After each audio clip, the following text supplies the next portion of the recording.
E aí pessoal, bem-vindos a mais um vídeo do canal. E o vídeo de hoje vai ser um pouquinho diferente, porque agora eu vou trazer a resenha de um livro, mas um livro sobre corrida. Sempre que eu posto foto no meu Instagram que eu tô lendo um livro sobre corrida, meu direct enche de mensagem de vocês perguntando qual livro que é, se eu tô gostando do livro. Então eu decidi trazer aqui uma resenha, uma curta resenha dos livros que eu já li pra vocês pensarem em comprar, em ler. A minha percepção, assim, geral sobre os livros de corrida, né, sobre essas histórias, é porque é uma pitada de motivação extra no nosso dia. Então, se você tá aí se sentindo desmotivado com os treinos, meio tipo, por que eu tô fazendo isso e tal, é muito legal ler um livro pra dar um significado novo na sua rotina, porque abre nossa mente pra um outro universo, pra uma nova visão, e aí é bem legal. Esse livro que eu vou falar pra vocês hoje chama Nascido pra Correr, do autor Christopher McDougall. E ele é um livro assim, ó, se você não é um ultramaratonista, você vai querer ser um ultramaratonista. Pra quem não sabe o que é um ultramaratonista, são corredores de longas distâncias. A maratona, que tem 42 quilômetros, quem corre uma maratona é maratonista, né? Então, acima disso, são os ultramaratonistas, podendo chegar a 70, 100 quilômetros em uma prova só, tá? Então vamos lá falar sobre esse livro. Eu li ele ano passado, então não lembro de muitos detalhes, mas eu vou falar um basicão, sem dar spoiler também, porque eu sei que muitos de vocês vão querer ler ele, então eu vou tentar não dar muitos spoilers dele. É uma história real, tá? Então aconteceu de verdade, que tá escrito aqui. Se vocês derem um Google depois, vocês veem até algumas fotos de alguns ultramaratonistas, personagens do livro. E é um jornalista dos Estados Unidos, que ele é corredor, só que ele começa a ter algumas lesões, acho que, se eu não me engano, tá? É no tendão, eu não lembro agora detalhadamente sobre a lesão desse jornalista. Ele foi nos melhores médicos dos Estados Unidos, um dos maiores especialistas, e eles falaram que era pra ele parar de correr, porque ele é bem alto, então o tendão dele não estava aguentando, que a vida dele de corredor já estava fracassada, que ele não poderia mais correr. E ele fica muito frustrado, né? E, enfim, um dia ele vai ler uma revista esportiva e ele lê sobre a tribo dos Tarahumaras, que é uma tribo localizada no norte do México. E são os maiores maratonistas, ultramaratonistas aí, que a revista fala, que eles são os melhores corredores de longas distâncias. E ele fica meio intrigado, ele fala, como esses caras que moram no meio do mato, sem nenhuma estrutura, sem treinador, sem tênis, sem nada disso que a gente tem, eles conseguem aí correr longas distâncias e eu não consigo correr. Qual que é o segredo, né? Então ele quer ir atrás desse segredo. E existe um lendário Cavalo Blanco no livro, que é um cara doidão das ideias, que foi morar no meio do mato com essa tribo e ele vive lá no meio do mato, pelado, sem roupa, sem comida, sem casa, real mesmo, sem nada, esse cara existiu. E aí esse jornalista que parece que não tem muito o que fazer da vida, né, ele larga tudo, vai lá pro norte do México procurar esse lendário Cavalo Blanco que ele nem sabia se existia de verdade. E, por sorte, ele acha o Cavalo Blanco lá.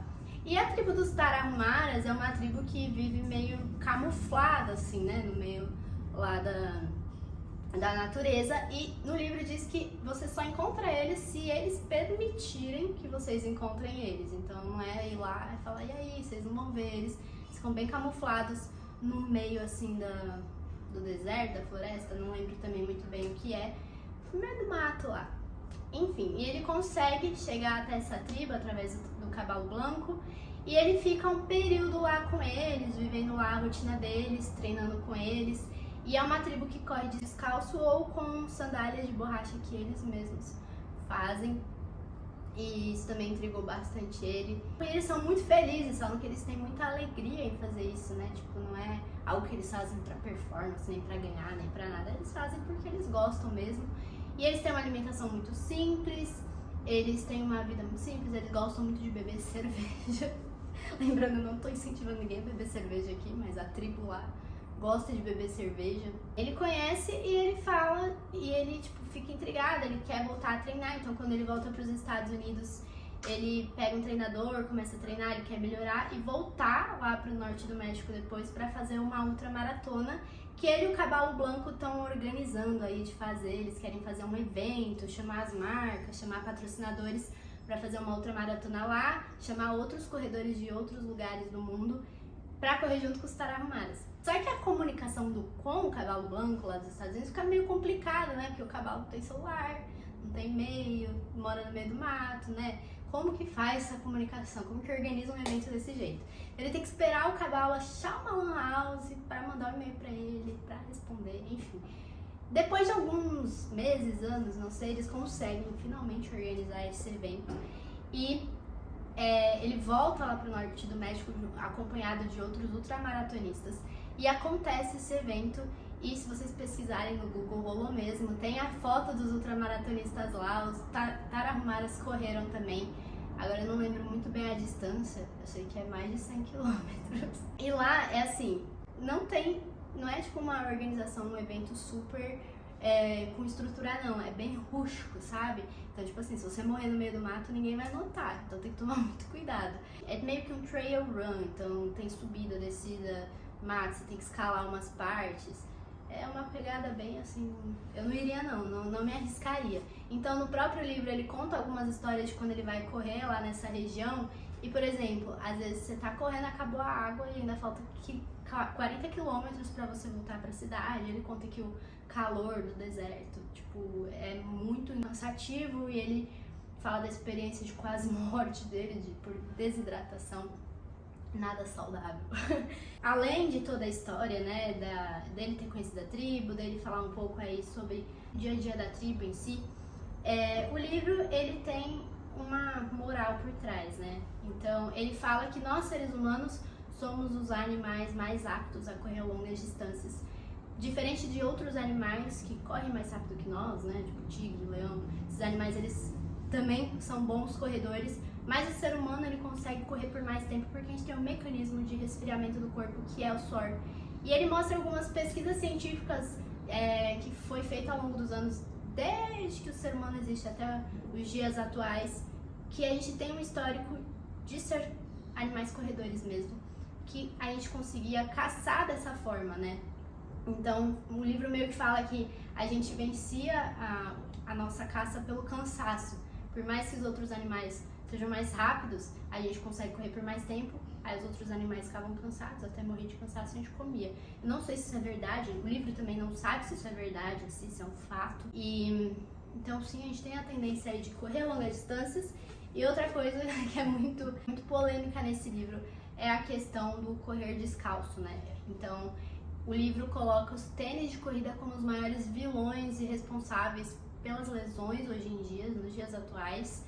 Eu não vou, assim, causar essa polêmica aqui nesse vídeo, mas a minha visão sobre isso, né? Porque no livro fala que a gente correr descalço, a gente fortalece a musculatura do pé, a gente pisa no local ideal, né? De acordo com a nossa pisada, não tem nada interferindo entre o contato do seu pé e do solo, né?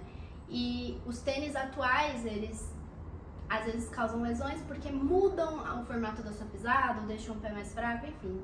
Quem quiser ler o livro e saber mais sobre isso, tá aí. Mas a gente tem que ter em mente, né, que cada realidade é uma realidade diferente, né? A gente que mora em São Paulo, se a gente for correr descalço na rua, a gente volta com o pé rasgado, né? Porque não dá, gente. Vamos combinar aqui, não façam isso, pelo amor de Deus. Agora, se você tiver um local adequado para correr descalço e quiser correr descalço, vai em frente. Mas a gente sabe que não é a realidade de todo mundo. Inclusive, acho que vocês já viram vídeos de pessoas correndo descalço no Instagram. Não é porque a pessoa, às vezes, não tem condição de comprar tênis. Às vezes a pessoa faz de propósito mesmo, tá? Ou pra ter engajamento, né, o que muitas pessoas fazem no Instagram, ou porque é um tipo de treinamento que alguns treinadores passam pra treinar descalço. Mas aí é aquilo, né, não existe algo ideal, algo genérico para todos os corredores.